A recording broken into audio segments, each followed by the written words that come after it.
All right, let's talk about Disney and replacing Caillou Machado as David in the live-action Lilo and Stitch. The story itself for him is kind of boilerplate, right? He did something stupid. I'm not really interested in what it means for the movie because, it could be any movie, right? But the idea here is that he said some slurs. He used a very bad word on the computer a while ago, not recently. And there's recently been a debate about the casting of both him and Sydney Ogdong in the show, right? Or in the movie, right? And they're calling it colorism. So the problem here is that I think Disney just wanted a way out and just found this as their way out. I don't buy for a second that Disney, that does the due diligence that it does on all of their products before they come to market, I don't buy for a second that they didn't know this stuff existed on his social media platforms. What is it exactly? So here, I'll put it on screen. So he basically, I don't know if we're going to get in trouble for it. It's not said, it's just written, right? Okay. So he uses the N-word in a playlist on Spotify. Yes. And then also he said it here in updating his profile picture on Facebook. And I'm more impressed that as somebody his age uses Facebook, it seems very boomerish for somebody that young. Right. And I don't buy that Disney didn't know that. Someone typed 2 words on the internet. Yep. And you lost a job. That's complete inanity. Yeah. Complete inanity. And so this guy looks like he's actually a good actor too, just by looking at him. I don't know why I think that, but he looks like he's super talented. At what point does the fact that a great portion of the population recognizes context still and is not offended by this matter? I mean, a corporation doesn't care about context, though. That's the problem. The corporation doesn't care about context. It's going to take a huge corporation that doesn't care about the backlash, that keeps going and can prove that although there might be an influx of like boycotts and cancellations of advertising, that they're going to weather the storm, get the best actor for the role regardless of their sordid past, and make the best movie ever seen. And then people will realize, okay, we can work with people that have made mistakes in the past. And eventually they'll have to realize that mistakes are going to be a part of everyone's life, because before you made all your, I've been recently watching a bunch of people talking about, they're like, look, I was so glad that the internet wasn't a thing when I was making all my mistakes. Now you're just growing up in an age where the internet has been omnipresent during all of the bad decisions you've ever made in your life. And you're not going to be able to get away from that. I used to hear stories, older actors be like, oh, in my day, like, I can't even think about a specific example, but just people being saying, oh, when I was growing up, it was okay to talk like that. And I recognize now things have changed, or people saying like, oh, well, we love our grandparents, but also they grew up in a different era and they don't know better. I think in some ways, this is a demonstration of people's relationship with language is not universal. Some people feel the impact of these words maybe more seriously. And I don't know that it impedes his ability to be an asset to this project. In some ways, I think the fear of being exposed or having this guy who did this allegedly bad thing is what drove them to make this a bigger issue. And I don't think this has anything to do with it. I think it's because there's been a backlash about him not being the right color. And I think so they're just looking for a reason to I think they were just him? looking for, I don't buy for a second that they didn't know about this stuff beforehand. They pay whole departments to go through people's social media profiles. You're getting a role in a very, very big project for them, right? They're going to do their due diligence to make sure that you're... Would this bother you? Like, is there some equivalent that would make you say, well, this guy's in this movie and I won't go see it because he did this thing? No. Like, really? It would be like somebody insulting Polish people and me caring. I don't care. Well, it's because you're Czechoslovakian, right? I'm Polish in Czech. Oh. Is there a slur for Czech? I don't know. If there is, I don't care about that either. But that's just me, right? Like I don't like, it doesn't bother me. But I get what the company's doing. I don't think it has anything to do with it, though. I think they found out that there's been this intense backlash about the casting of him and Sydney Ogdong because they don't believe them that they're the right shade, because that's what we're living in now. It's no longer just about race. It's about your actual skin tone. Is this guy like a Pacific Islander? He's Hawaiian, but he's not. But Sydney Ogdong isn't, right? So she's not Polynesian. She's Filipina. Like, she's a Filipina, but she's born in Hawaii. So that makes you... But that wasn't enough. Yes. To them, that's not enough, right? So, and just imagine having to be in industry now with all of these things. And I think that in a lot of ways, both sides do this, right? The people on the other side of the aisle will say they want people that were that look like the people that get casted in them, right? Or they say, a lot of people say, you can't hire straight actors to play gay characters. Right. That's still a big one that people argue about. And both sides have their own complaints, where we've been talking about Cleopatra being cast as a black woman recently because that's a historical figure. And both sides have their own complaints that they register in this department. Well, and wasn't there was an African-American actress who was cast to play Anne Boleyn. Yes. And it's weird to me because with the Cleopatra argument, people are saying like, well, you don't really know what Cleopatra looks like, and our pictures of her show her as being very fair, but that wouldn't really be accurate. But then with Anne Boleyn, they were like, well, just suck it up. It's okay. Like, you guys shouldn't be so tied to. Yeah. I think it's more dangerous that there's not a universal stance on this issue. There and isn't a universal I like stance. to not have like super hard regulations because I think creativity needs a certain amount of liberation. On the other hand, you can't say that Not with historical figures, I don't think. Well, it's like you can't say two of these three things are bad and then be like, but actually, if you disagree with the third that seems to fit in the same category, you're the problem. Yeah.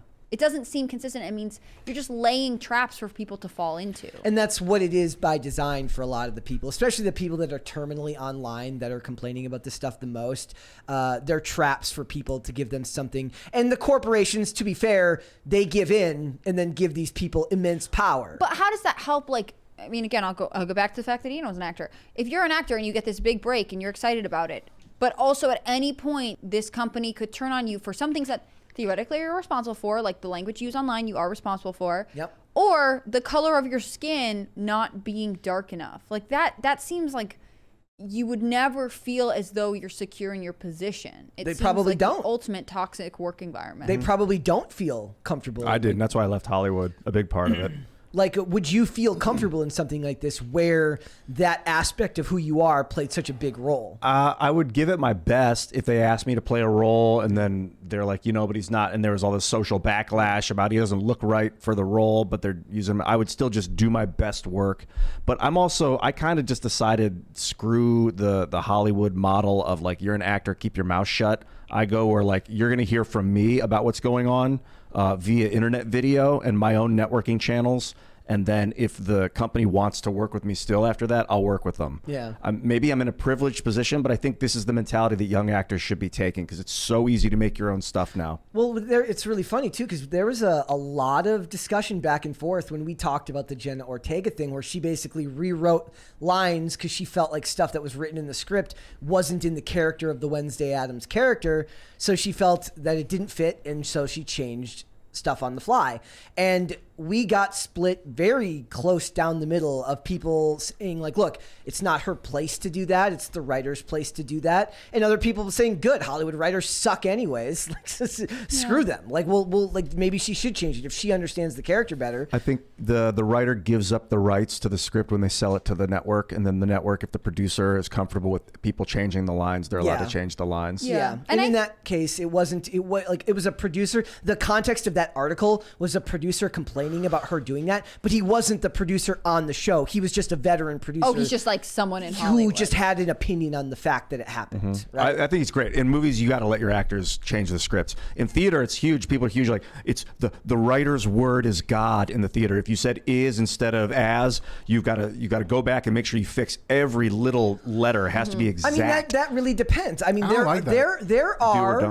are writers who have very distinct styles who aren't going to want to see that messed with, right? Because it's going to change the context of how things are said. Now, the show Justified, actually, Graham Yost, the guy who was the showrunner for that series, encouraged actors to take liberties with the lines, but it was done in a collaborative environment where they were allowed to try something new to see the character evolve. Yeah, in TV and film, you want your actors to change the lines. As long as they're saying what you want them to get said, it doesn't matter how they say it. It just needs to, you have a story that needs to be told. As long as they can make that idea relevant in the moment, then it doesn't matter if they come into it with a like, well, did you know that, or what you're thinking it, doesn't. Yeah, go ahead. That's all. I was just gonna say, I wonder if I think of Parks and Rec as the example of this. They talked about a lot how the actors on set would ad lib stuff or change it so that as they played these characters, they had an impression of what the characters would do, and typically it seems like that was pretty successful for them,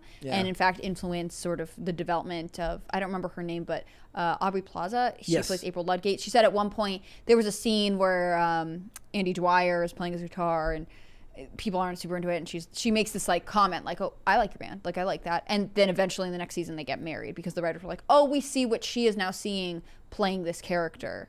I wonder with this, I mean, with the guy who's getting taken off, he doesn't even get the chance to play the character. You know, with Jenna Ortega, she did spend time as the character and get to develop a sort of sense. I find that when you are reading a script, you've probably more experience with this, but when you're reading a script, if something sounds slightly awkward, it feels awkward in your mouth, you can't carry the emotions that are behind it correctly, so you may have to alter things slightly. It doesn't seem like Hollywood gives everyone the chance to portray the character. You know what I'm saying? Because in this case, they cast him, decided he wasn't right, he's gone. But other people are sort of darlings and given maybe privileges that other people aren't. Yeah, I don't know why we don't give more credence to that. It's like, so this is me. I know that I am not physically the character, but I am its interpretation in the world, and I am how people will experience it. I know you and I disagree because I feel that the medium, the person that's being the medium, should have an enormous say in how it's being said, because they took the script, they read it, they're in the scene, they're acting it out, and you know, it should bear some consequence that as they're acting it out, these words or this whatever doesn't ring true. I understand that it could get kooky and the person could be like, well, now this plays about chocolate pudding. Yeah. It's like, no, it's about, you know, the whatever. The problem is there's so many layers to the storytelling when you make these types of things, all the way down from script writing to when the editor gets involved. And remember, a lot of dialogue ends up getting cut from a scene anyways, and it gets turned into a lot of times a completely different story. So an editor or somebody who's going off of the material that they're reading, sometimes it's just about having enough material that they can cobble together what needs to be done